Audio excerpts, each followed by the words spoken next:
mo lelei, pe au kutalta lelei ki mo tolu, ke tau kau whakataha, i he tau maunga kelesi, o e sāpateni, pe mo e tau Malanga, mai kainga lotu Tonga, o Knollwood United Methodist Church. Welcome, welcome to Knollwood United Methodist Church. Neu fia he nau pehe mai ki a kita, tau o ki whare o Sihova. Mo hu ki hono ao, mo kai kaila e, ke mo ilo mua, ko Sihova pe koe o tua. Mo hau ke tau lotu mo Faka'afe'i, pe tau hiva, pe whakamalo ia, e kua Toetu'u ai e ki, kua Toetu'u mo oni. Come, Holy Spirit, come. Lead and guide us in our worship. I was glad when they say to me, let us go to the house of the Lord. Shout for joy, for the Lord all the earth. Ke tau Faka'afe'i, ke tau apasia, ke tau lotu. O whai mo oni.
Ke mautalia e mo lotofale e huafa tamai alo mo lau mali oni. Amen.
Mapuno he sapate whakaosi o whai mahina tau koe ni pia mo lotofale.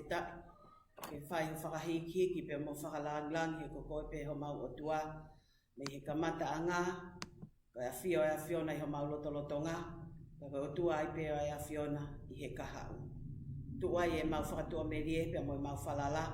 E ko toka kai maananga ko i Manuela ai awhiona. O mau puno pia mo loto whakatomala mo oni. O hia ko mau ngahi anga hala ko toa pe. Ka tupe mo ai o toa ke mau hufanga i pekia mo i Toetu'u ho alo. Ai au kune ke ha holo ke whaka mo oni ko Toetu'u ai e ki pia ko Toetu'u mo oni. Ka koe au mau tui mo whalala ki ai he hala whanonga ko mau whai. Ka mau kore whamore pe o toa. Ke whakamore i ange ki mau tolu.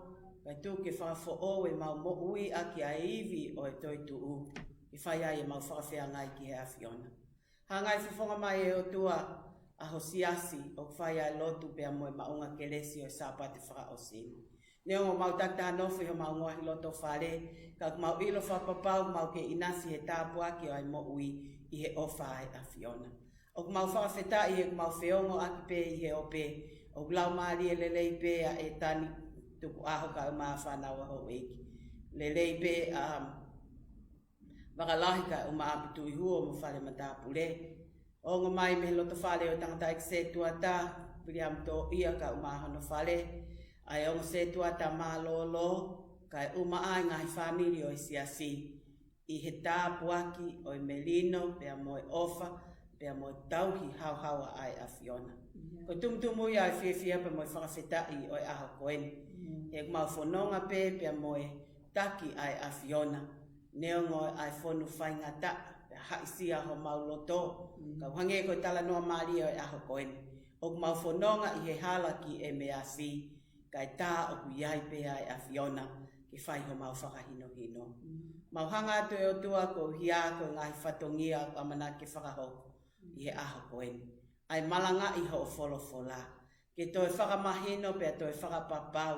Ai toi tuu ho alo pea ne ha holo ki e ne kaua ko. Pea mau kau whakataha i he lau monu pea mo i lau tāpuaki. O hui kai ko e tala noa pe. Kau whakamo oni he na e mamata ai kaua ko ki e mata o e whao. I ho waka ka uma aho tō kupu. Io nā ke hāki he ongo ako i he halaki e mea si. E koe taimi lahi e o tua o hange koe COVID-19 e o mau tō whangai. Taimi ni isu mau, taimi ni ihi o mau loto si. Pe haisia pe mau loto mo ua. Pe ko wheha taimi e osia ia e mahaki koeni. Kau mau whawhetai pe he mau kei hao, pe mau whanau. I he malu o e awhini mafi o e a Fiona. Owa mua nā hoko ai whaingataa i he hala whanonga. Ko ha mea ia ke si iai e mau tui mo e mau whalala. Ke mau tafoki ai me he a Fiona pea mau wheu ia ho huawha. Kai tuku atua ke hoko ai taimi kon ke mau whakama opo ai mo mau ngai family. Mau toi lau ai wholofola ke mau mahi no. Pea koe wholofola o ku whou mai ai mooni pea mo i toto niu. Ke mau ilo whakapapau. Koe o tua e a Fiona koe o tua o ofa. Nā ki whinangalo ke hifo ho alo o pe kia pea ne toi tuku. Pea whakamo oni ki haa tangata. O pikai ke mau toe nofo pe i he anga hala. Ka kuiai ai whakatua merie ke mau whou ia Sisu kalaisi koe hala pea mo oni pea mo ui. Te mau Faka'afe'i a Sisu ki o mau ngahi lotofale. Te ne to'o ai maa pea ne paki pea ne omi ke te ki mau tolu. Pea o ai o tua nā hoko ia. Koe whaunga pe ia te mau ilo ai a Fiona. Kai tu ke hoko e mau whiohi pea mo a Fiona. Whakamau ai e mau tui mo e mau whalala. Pea whaki ai e mau mo ui ke hifo ai a Fiona o taloni. Pea whakotu taloni ai o tala ai ho whatongia. Whai tāpo i kina ngai family o e Siasi. Pe tuka tua ke whai pe me langina ho nau tauhi i. E neo ngoi mau alu hei te rea au malua ki ai mate. Owa na mau mana wahe, owa na mau wiri fia. Owa na whai ange huveive iuai e mau tui mo e mau whalala. E guai ai whakatua merie, hiri ai ko e ni, o giai ai kaha. Pea koe kaha o ko ia, ko e mau inasi e pure anga o he wani. Whai tāpo i kina ki mau tolu, pe mo maunga ke lesi o e aha koen, pe tu ke lang ia pe ho hua wha ki a au pe ai koloria. Ha ki mau tolu pe, ko kau se wāniti tai aunga. Hangai whunga mai o tua ho se wāniti, pe mo i whakahoko e kolo wholofola e aha koen. Whakataha mau loto mo mau lau maari ke mau tari ai wholofola. Pe auki ki mau tolu. I he taimi o lockdown ko e ni. Ke mau Faka'afe'i a Sisu Toetu'u ki o mau ngahi lotofale. Ke whiohi mo mau whamiri mo mau whanau. Pea ke mau ilo ai. O tupure kina ai e mau tui. Mo mau ofa ki a te koe. Mo mau ofa ki o mau kau ngā whanonga. Ha ele mai ai o tua taki a whinga maunga keresi o e aha koeni. Pea mau whiawhia e o tua ki whaki a te pe mau mo ui. Ke pule pe ke whai tutu uni. Ka mau ki whakaungongo atu. Kore ngai tāpo kini, i he huafa pe taha o alo ko Sisu Klaisi. Nā kia koi ka mau ka lotu pe mau pe he. Ko mau ta mai o ki he vani ke tāpo haho huafa. Ke hā mai ho pule ke whai ho whinangalo. Hange koi he langi pe he whaki mamani. Ke whaki mai he ahoni ha mau mea kai kia nai. Pe whamore more mau ngahi ang hao. Hange ko mau whamore more nā tō whape mō mai. O wana whahu mato ki he a. Whahafu mato me whiri. He o ai pule, mo malo. Moi koloria o ta ngata pe ta ngata amen o ku puke fai nga mali ko ni ke fai pe ha ki popo no ki he tau whanau lau toi whasapate, pia pehe foki ki he tau Toetu'u, pia mo tau loto. Malo lele I whanau, Malo lele. Ko tui pe o ku mo kau whataha mai, pia mo mami mo teti, ko hia ko tau Malanga he sapaten. Pia ko whiwhia au pito ke u fofonga atu I he ope, pia mo mea mai, ke he tau kau whataha tau maunga Kalesi. O ko ofalahi atu ki mo tolu, whanau lau toi whasapate ka umai whanau, pia mo tau loto, mo tau youth, o ku kai kia hatoi mea mahu ingange ki mo meni tiko eni. Iho mo nofo, iho mo api, whakataha, pia mo mami, pia mo teti, whaiai ho mo lotu, kai whaiai ai akonaki, mo tala ngofua ki ho mo matu a, pia ko tui pe, o ku mo mao pe ai fie maali. Ko taimilahi, o ku mahina ne taha e tau whiohi I api, ka ko tui pe whanau, o mo whakaamo anke whei mo foki ki he ako. Ka tau ilo, o tau wheao pe mo otua.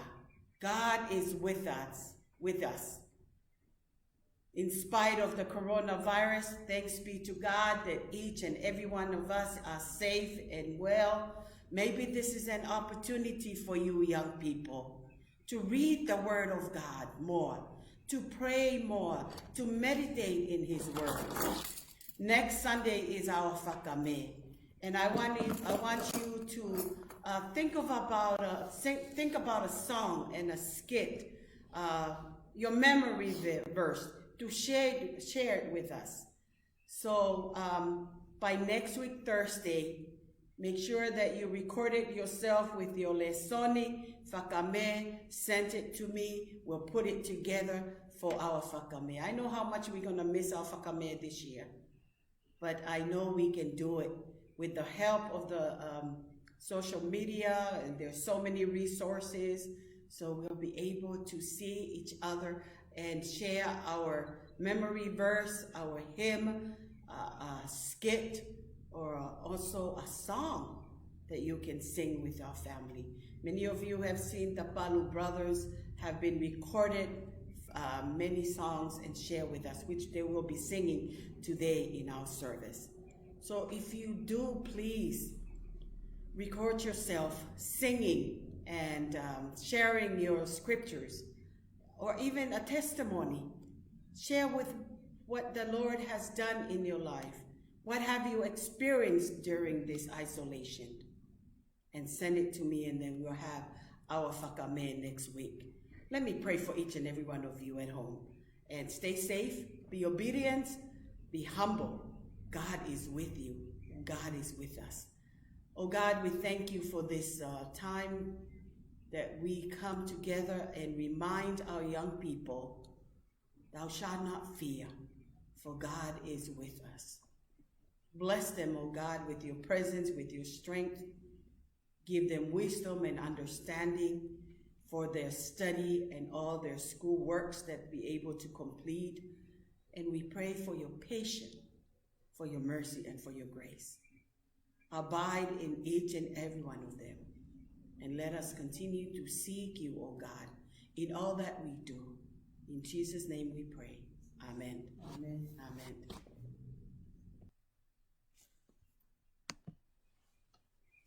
Le sone lau matau tolu he whewhini ku haia he ula pita, wahe ulu aki, le stahi wa ki hua tolu. Aia pehe na whakalea. Kanai whai aki ha taa maonga, he koe toto o halami tae mere mo tae ina. Koe taa o kalaisi, aia ne mu aki tutuuni I he te eki tanu pō a mamani. Kanai whaka he ape I he whaka osi ono aho. Ko hi ko ki mautolu, a ki mautolu ku nofo koe kautui pi ki tai ke o tua ia te ia.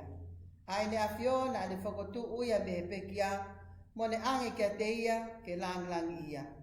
Ko ia usio ki he otua, a ho mautui, a ho mau amanaki foki.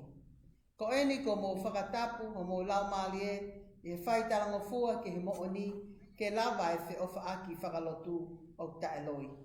Ko ia ke mo toto iwi, ho mo whai ai ofa, ai taha ki he taha, o whai me he loto. He ko whakatupu whaau ki mō tonu. Kai aki ai tenga auha, ka aki ai tenga tai auha.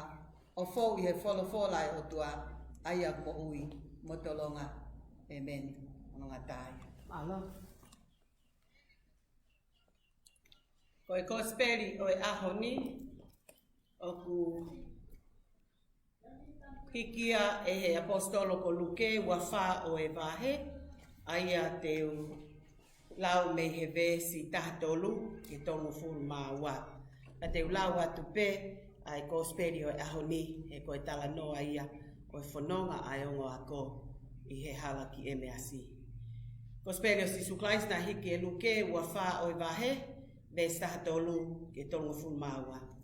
Pea tā ko hanau toko ua, nai whai hona whanonga I he aho ko ia, ki he virisi nai hingoa ko e measi. Ko hono mama o me seu sale mako mai le fitu nai. Pea na whai aki e na tala noa e ngahi mea kehe o toki hokoni. Pea lo tonga e na tala noa mo fe eke, mo ne whakaofi mai a Sisu e ia, o whakataha mo kinaua. Pea na ta ofi hona mata ke oua te na ilo ko ia. Pea ne pehe kia te kinaua. Koi hana ia ngahi mea o mo whekihi aki ai I ho mooni. Pea na tuu o kuna fofonga mamahi. Pea tali e toko taha na hingoa ko kariopasi o ne pehe kia te ia. Tā koe sola a pe koe I Jerusalema, o ke nofo toko taha I ho tae ilo ai ngahi mea kua hoko I he ngahi ahoko e ni. Pea ne pehe kia te kinaua. Ai hako a, pea na pehe kia te ia. Ai ngahi mea o kukau kia Sisu me Nasaleti. Aia koe tangata palofita. Nai haa ki he otua mo e kakai kotoa e ne mawhai I he ngā aue mo e rea a hono tukuange foki e hou eiki taula eiki mo e kaupule o mautolu. Ke whakamau matea mo nau kaluse whaia. Ka koki mautolu na maufalala tu. Ko uhi ko enia o kuhapa ke huhui a Israeli. Kai umaa eni kotoa pe. O kune I hono aha tolu talu ai whai o nea ko ia io, pea whakalere mo ui ke te mautolu, e hani ihi I ho maukau whewhine. Aia na nau uhu ke whanua loto. Pea I kai te nau ilo hono sinona nau omi o tala ko nau sioto kua ke avisoni. Ko haonungo a ngelo, aia na na whakaha o kune mo ui. Pea alu ke whanua loto hani ihi e te nau tolu, o nau kau o nau ilo o hangeto pe ko e lau ai kau whewhine. Ka nai kai te nau ilo, te nau sio kia te ia. Pea toki me aia kia te kinaua ai kau tae loto, pea to o ohi ke tui ke ngahi mea nai rea ake e kau palofita. I kai nai pau ke mamahi I pehea I misa ia, ka ne hoko ke ne lang ia. Pea ne kamata me ngahi tohi a Mose Semo I kau palofita ko toa pe, o ne whaka uhinga me tohi tapu katoa, ai ngahi mea na e kau kia te ia. Pea nana wao ke virisi na na whanonga ki ai, pea whai e ia ke more atu. Kakata ofi tu ui e ia a kina ua o na pehe. Afe mai ia mo ki maua. He kuo e fiafi eri. Pea kuo pare au pito ai la a, pea ne hu ke virisi ke nofo mo kina ua. Pea I loange, I he ne tokoto mo kina ua I he kai na ne to'o ai maa o ne whai hatapu aki. O ne paki o atu kia te kinaua. Pea ai hona mata o na ilo tāko ia, kakapuri le vaia o ne more mea te kinaua. Pea na whepehe aki. Hono I kai, ke bela hoto loto, lolo tonga e ne tala noa mai I he hala, mo e ne vete kia te kinaua, ai tohi tapu. Ofa ke whai tāpu I kina e he otua, ai wholofola ko lau maa ki tau tolu. Ko le heni ke whai atu pe hahiwa Faka'afe'i, e he whanau To'utu'u, pe hiri pe ko ia, pe au whakahoko lewa, ai Malanga o e aho koeni.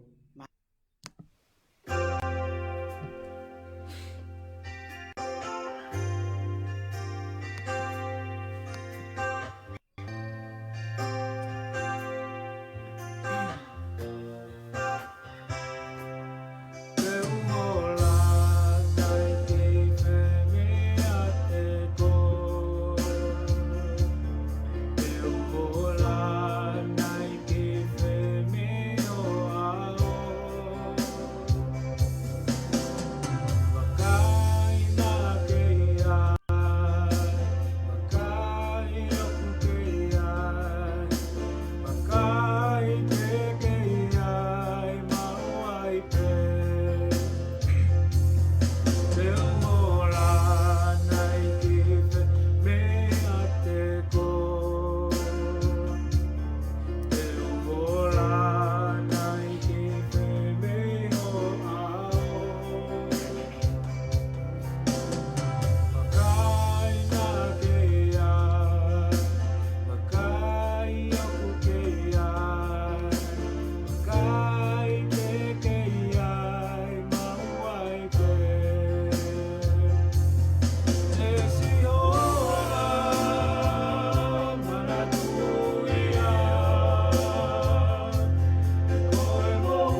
he fio tua mafi wa fio he tau loto ngā. Tap ki e tani tu aho ka uma a ho eki. Tap ki a wakalahi ka uma a putu i hua mo whale ma tāpule. Tap ki tangata ik se tuata vili am tō ia ka uma a hono whale. Kon se tuata la waka malakai ka uma a hono whamiri. Tap hen ke on se tuata malolo i kuvalu tahafi pe mo wineti ka uma a hono whale.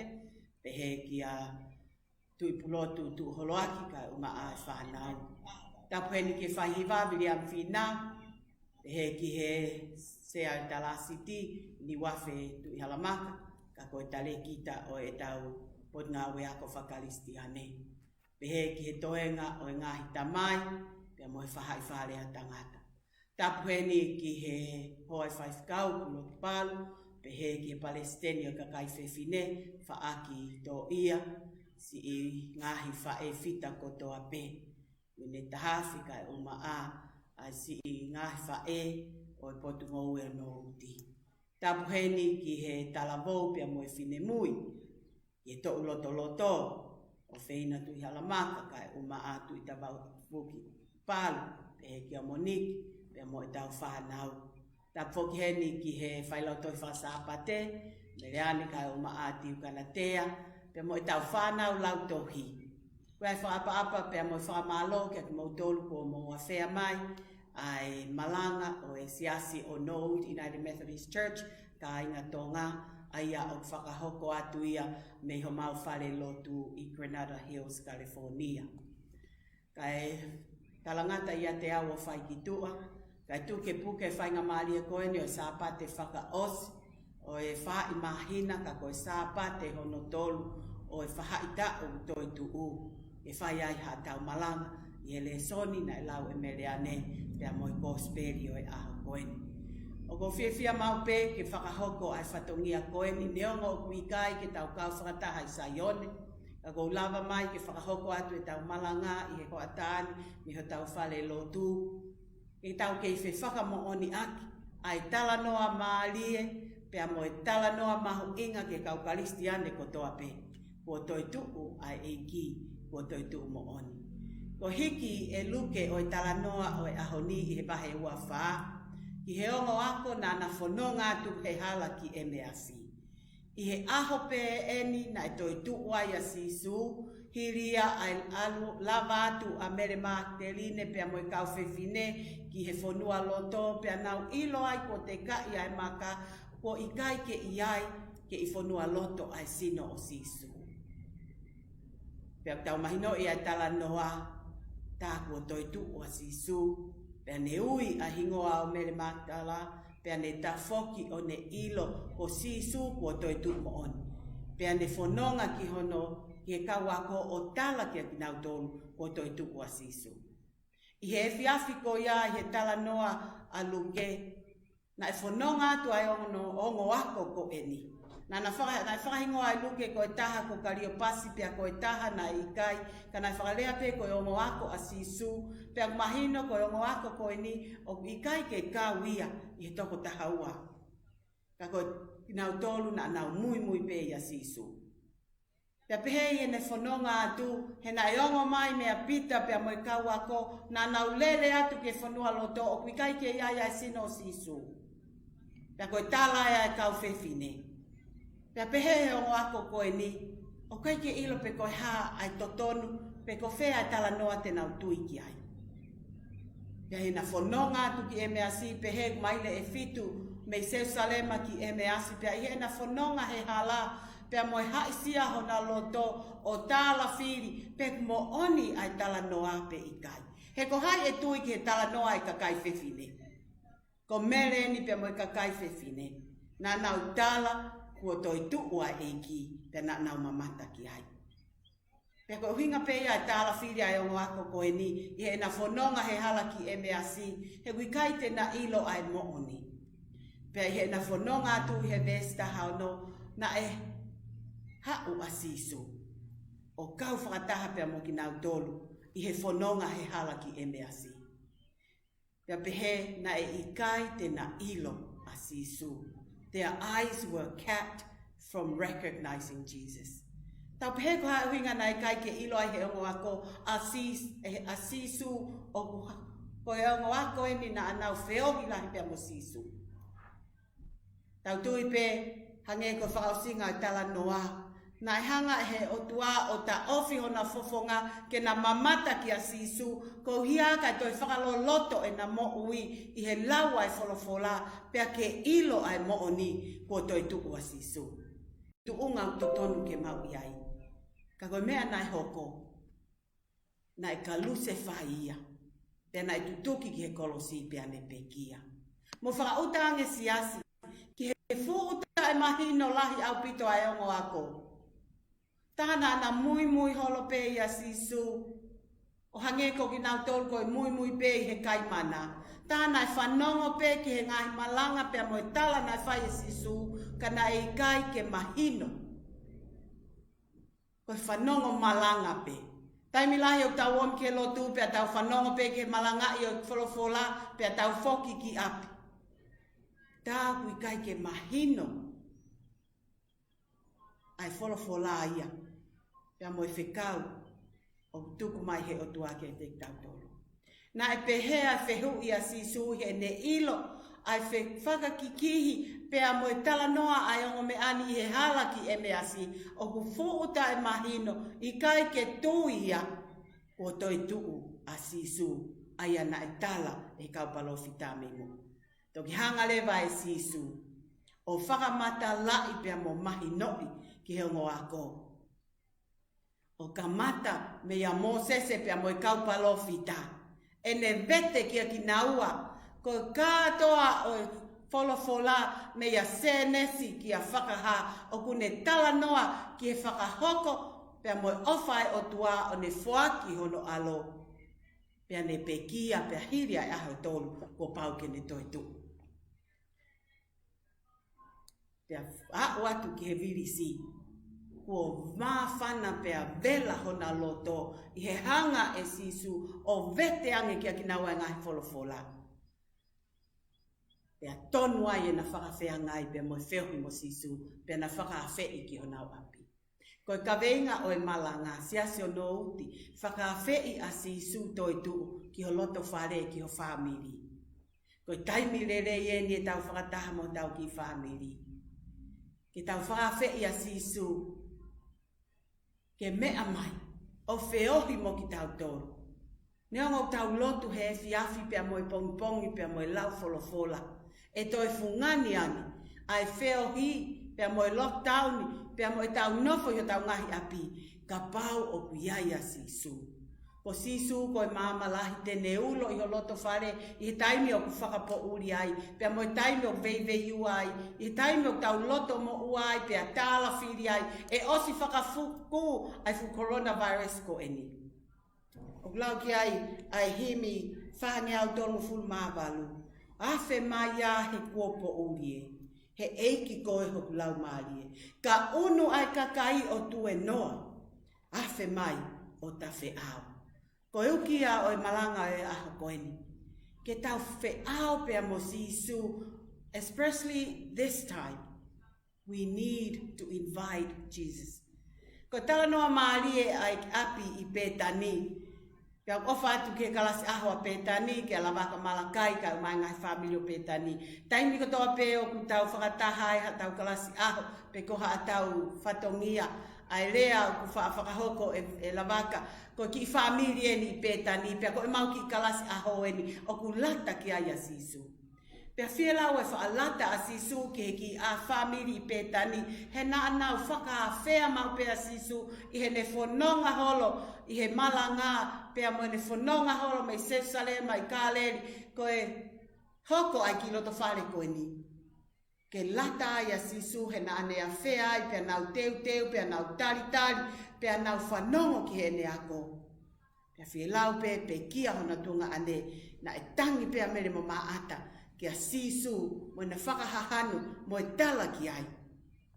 E nau ilo ko Sisu pe tene whai hono whakamo ui a Lasalosi, ko Sisu pe tene whai hono whakanonga. Pea pehe he na wafe atu ki honau api, pea i he nau tākoto ke mau ai trapa. Na e to'o Sisu ai mā, pea ne tāpua ki, pea ne paki o atu ke ongo ako, pea na e toki ai hona mata o na ilo. Tāko Sisu e na anau whanonga mai pea i hala i mea si. Pea tānei nei ai vela mā whana hona loto, i hanga e Sisu o whakamatala ki naua mo veteki ai wholofola. Tāko e wholofola pe.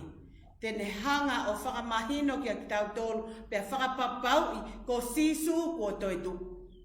Pea i he aho na matao ilo tāko Sisu o nau paki mā. Pea i he puri atua Sisu na ana ta foki le o foki ki Jerusalema. Ke whakahai ki he kau ako. Pea mo toinga e kau mui a Sisu. Ke whakamooni ko Toetu'u a Sisu. Pea ko Toetu'u mooni. Siasi o nou. Kai kia hatoi me aia. Kai kia hatoi tala noa fo ouia. Ko tala noa e Toetu'u o tau whakamanatu he tau kotoa pepea. Ko tau e ne uafe. Malo e tau tala noa ia e Toetu'u a Sisu. Whakaamuange ko ahoni. Tau kau whakataha pea moiongo tangata na e whanonga he hala ki Eliasi. Neongo ko e hala na e whanonga i he mamahi mo e hai sia. Pea mo e tāla whiri mo e veiveiua ki he tala noa ko ongo mai ko Toetu'u a Sisu. Kai he ena Faka'afe'i a Sisu. O whanonga mo ki naua. Pea na whanongo ki he ene tala noa. Hange ko tala noa ai whanau i fo'o o Sionu Wesley. Na e vela mā whana hono loto. Pea ne ilo ai o mo ui a hono eiki. Koe tau lau ai wholofola ke tau mahino i pea tau ilo. Ko Sisu Toetu'u. Ko e iwi whai whakamo uia.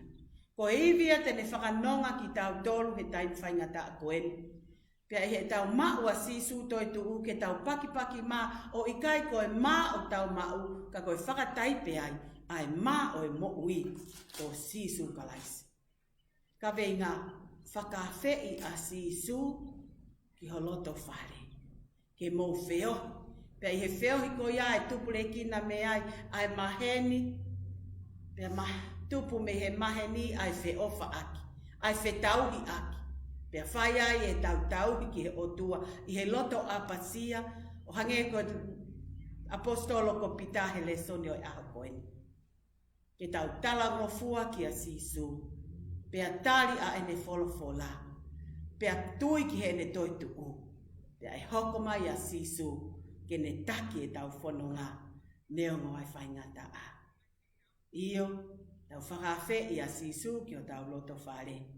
E tau wheohi pea moia. He kua Toetu'u, pea kua Toetu'u mo oni. I hua whai tamai, pea moe alo, moe lau maari e maa oni. Amen. O kore atu ke tau kau whakataha pē i he lotu whakatahu sipi. I mo tolu kotoa pē na i hoko ho mo birthday i he mahina koe ni ko epeleri. Tala mo nu atu ki a ki mo tolu. Ko ilo ko tāka i tu holoaki na i hoko nta tolu fu mawha. I he aho tu si te ahua walu wiki kaha u. Tau hoko atu pē e tau lau wholofola. Pe pehe tau whelotu aki whetu tau hufia aki. Hange koe kawenga i aho koe ni. Faka'afe'i a Sisu Toetu'u ki o tau lotofale. Pea tau whanonga watu pea moia. Te tau kei loto. Kai tā koe mō me niti a wofi mai ai a Fiona. Pea ke hanga whakahino ki mau tolu. Pea ke vete ai wholofola ke mau ilo ai. Tā koe mo oni tā hape ko Sisu ko Toetu'u. Pea mau tui whalala ki ai. Whai tāpoi kina si ngai whamiri o e Siasi. Agi nau tolu whaingata ia whakasino ala mai ho nima mafi. Whakanonga pia whakawhie maarie. Whai tāpoi kina e mau whahanau. Neongo ai whaingata a pia. I kai ke vāwe hataimi ke whoki ai ki he ako. On peha mama pia moha poto. Te tuko tua ke nau manatu i ai ako naki koe apasia ke a Fiona. Koe ka mata anga iau i poto. Whai tāpoi kina ki nau tolu o ku nau Foaki e nau mo ui, i ngai whare maha ki, pia mo ngai wheitu ke tokangai kina ki nau tolu ko uesia e vaila sini. Eki e mau hanga ko hia, ko e kau taki ko toa pe, pia mo e kakai poto ko toa pe. Ha maama ke whakawawe hataimi, ke mauai ha vaccine, ko hia ko maha ki koeni. Pia oa na whaiwhai ange hoko mai ai pandemic koeni, pe siwai e mau amanaki. ka mau ki whalala pe kia te koe he koe o tua o kifo a whio i o mau loto ngā. Ka koe o tua e a whio nau pule au niu he mea mo ui kotoa pe. Mau lea whakata pe pe mo i sāme, e a whe mai ia he kuopo uri e. Ka koe mō me niti koe mau to whangai he po uri. Koe taimia o kuke ofi mai ai, o whai ho mau whakanonga. E ki hangai fufonga mai, whai tāpoi ki nā siasi, mau whiawhia whakia tai pe mau mo ui. Mau kore ngai tāpoi ki ne hua whaho alo, ka ko mau wha mo ui. Amen. Ki mua pe whai e tau himi tūku, o ko whahoko atu pe ai whakamalo, pia mo ngahi ongo o siasi. O ku kau whatape i whawhita i koe lawa e tau maunga keresi o e aha koen. Whakamalo lahi atu he ngahi lot kotoa pe mo whai mai ki hoku lotofale, pia mo i ki whanau, i pare tāko nia, pia o ku lelei pe ai mea hono kotoa, pia whakamalo lahi atu i he ngahi ofa, pia mo i ngahi tāpuaki, o ko wau sia ai, pia o inasi ai pe mo i whanau. O whātu ki tangata i se tuata, ka umango se tuata malolo, ngahi kalasi aho a pētani, pehe ke kalasi aho a kirikari, pehe whoki ke kalasi aho a ritani.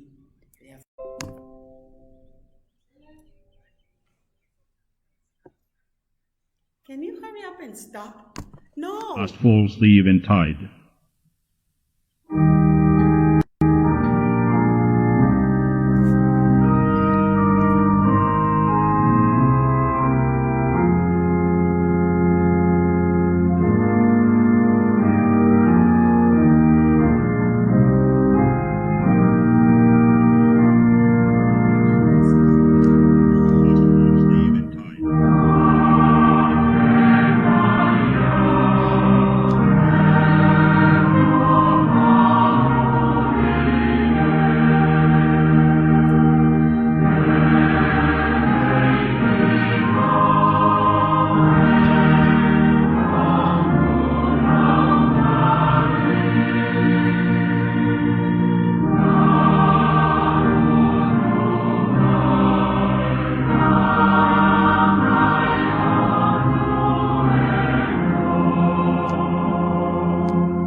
Ko kereso e ko Sisu Christ mo o whai o tua.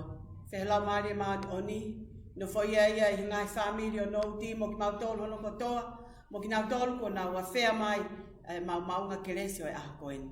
O owa na ahiri, kai whai pio tai ngata. Amen.